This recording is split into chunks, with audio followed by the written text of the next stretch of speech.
হিংসা হয় জগতে। বর্তমান দিনে বাংলাদেশের যেরকম অবস্থা, তমগুণ বৃদ্ধি হয়েছে।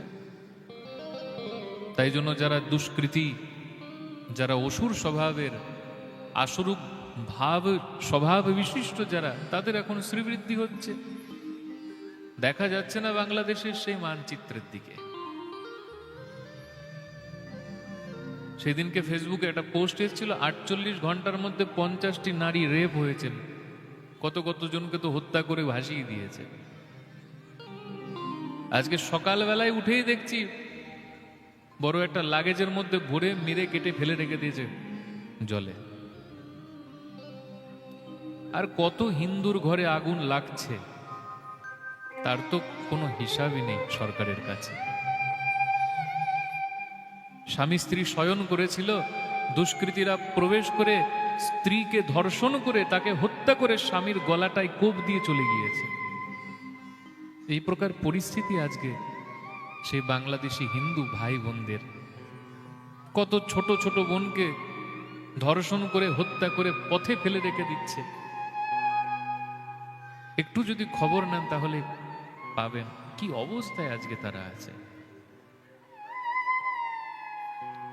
এই আক্রমণটা কেবলমাত্র সনাতনীদের উপরেই হচ্ছে, কারণ সেই অসুরদের শ্রীবৃদ্ধি হয়েছে।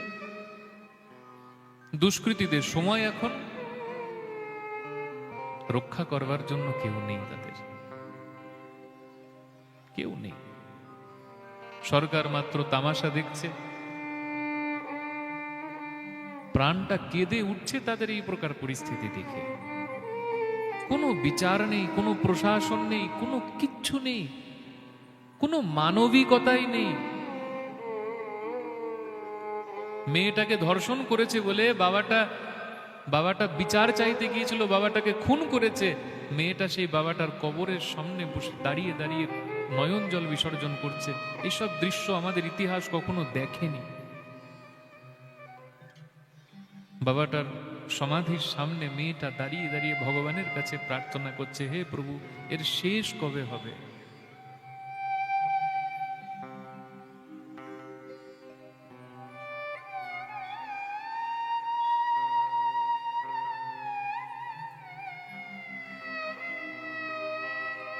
যখন যখন এরকম দুরাচারী, পাপী, আসুরূপ প্রবৃত্তির জাগরণ হয়, তখন তখন ভগবান তিনি বিভিন্ন শরীর ধারণ করে, বিভিন্ন লীলা রূপ ধারণ করে জগতে প্রকট হন। তব তব প্রভু ধরি বিবিধ শরীরা, হরহি কৃপা নিধি সজ্জন পীরা।